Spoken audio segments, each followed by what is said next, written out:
Okie dokie. I'm doing a bunch of the calculus of variations lectures that I've already done over again.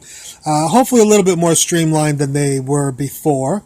We're going to look at something called the Brachistochrone problem, which is finding if you let a bead fall down a curve, what curve will make the bead fall the fastest from one point to another. What curve is that?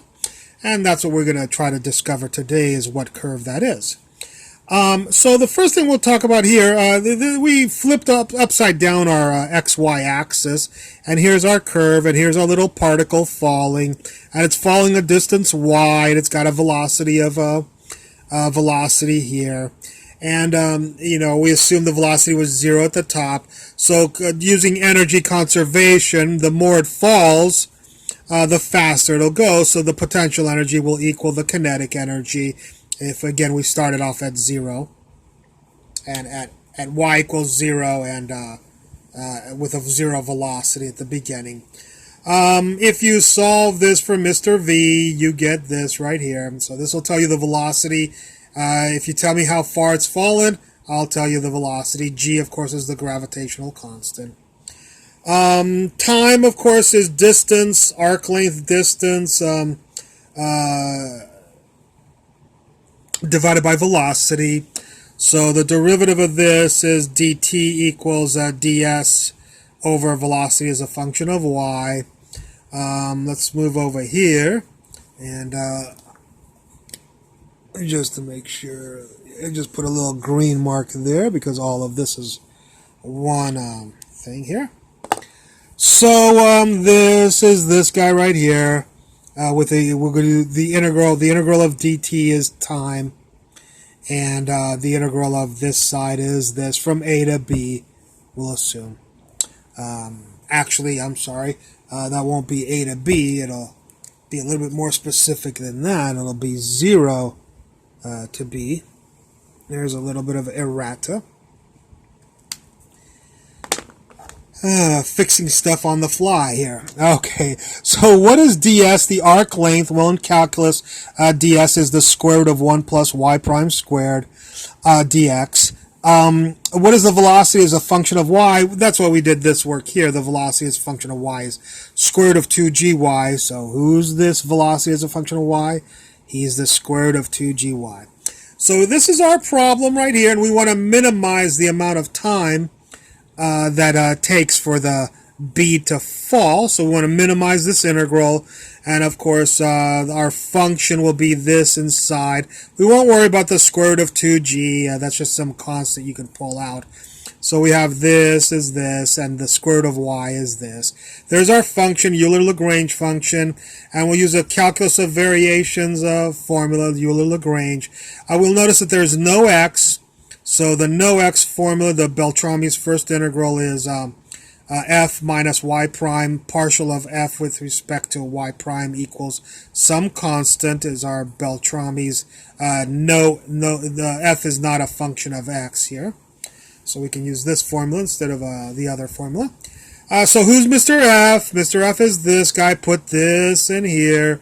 You'll get this person right here. And again, we need to get a little green barrier here so you don't think my name has something to do with the lecture. Okay, so F is this because this is F.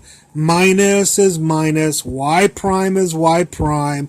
And then we need the derivative of this with respect to Y prime partial. And you should get...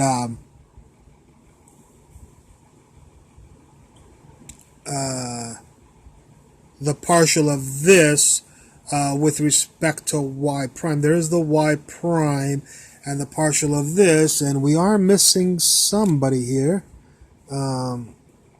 We should be missing, I believe, a square root of y. Let's see, that's because the y prime is the y prime, and the square root of y, the partial of f with respect to y prime should have this square root of y gets to just hang out, and then we'll have to take the derivative of this, which should be this. So we'll see what happens here. Let's see if this makes sense.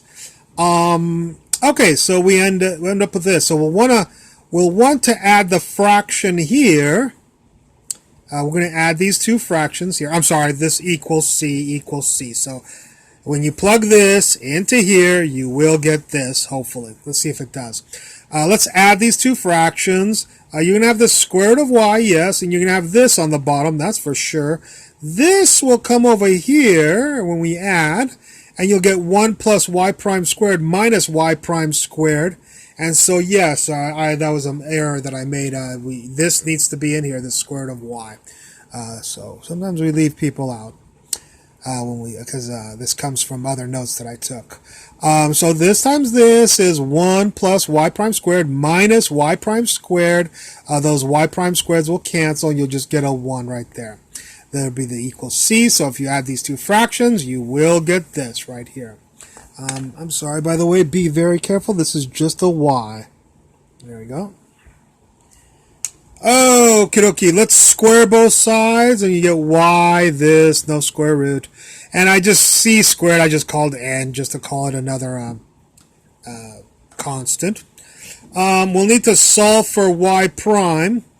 So if we solve for y prime, we'll have to scoot it over, and, we'll do a little bit of algebra for you. Looks like I left out quite a few steps.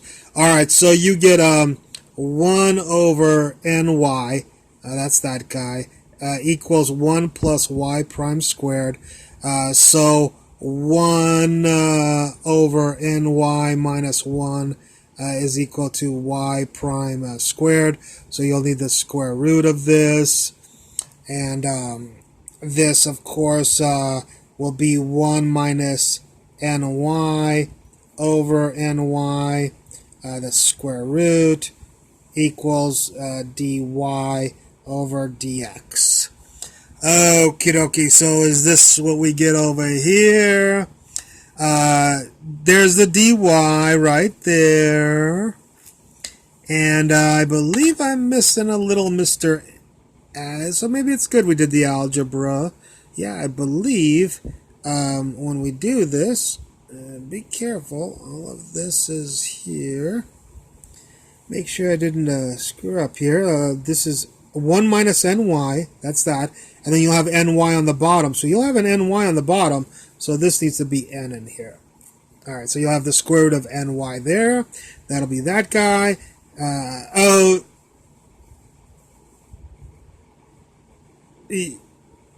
Oh no, no, I did do it correct.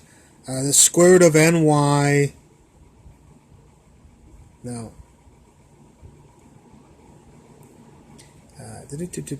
Okay, let's say it's ny, that's fine.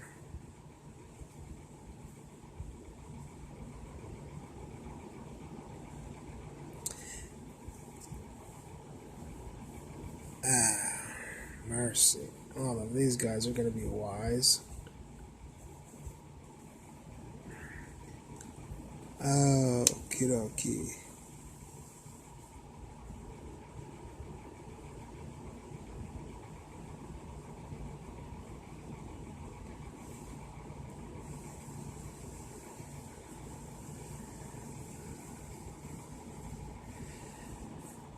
Okay.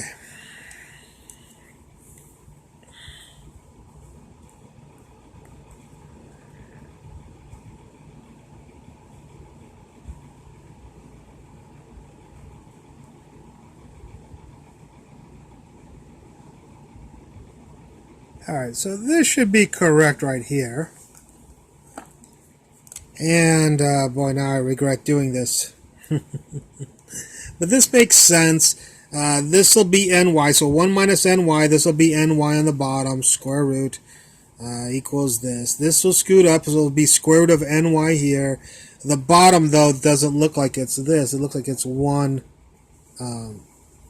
minus ny here. And if that's true, then this probably... See, now what we'll have to do is, of course, we'll have to do the integral here. I have to do the integral of this. and the integral of this. And I don't know if it'll come out to be this or not.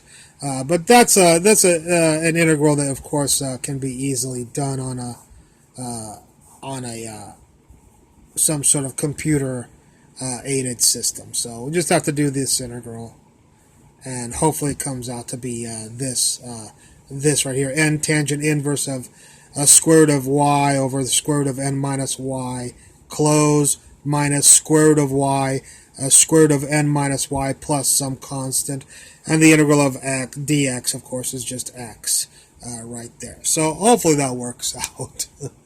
I apologize for that. All right. I hope you enjoyed this lecture. I look forward to your comments at the bottom, and thank you very much for watching.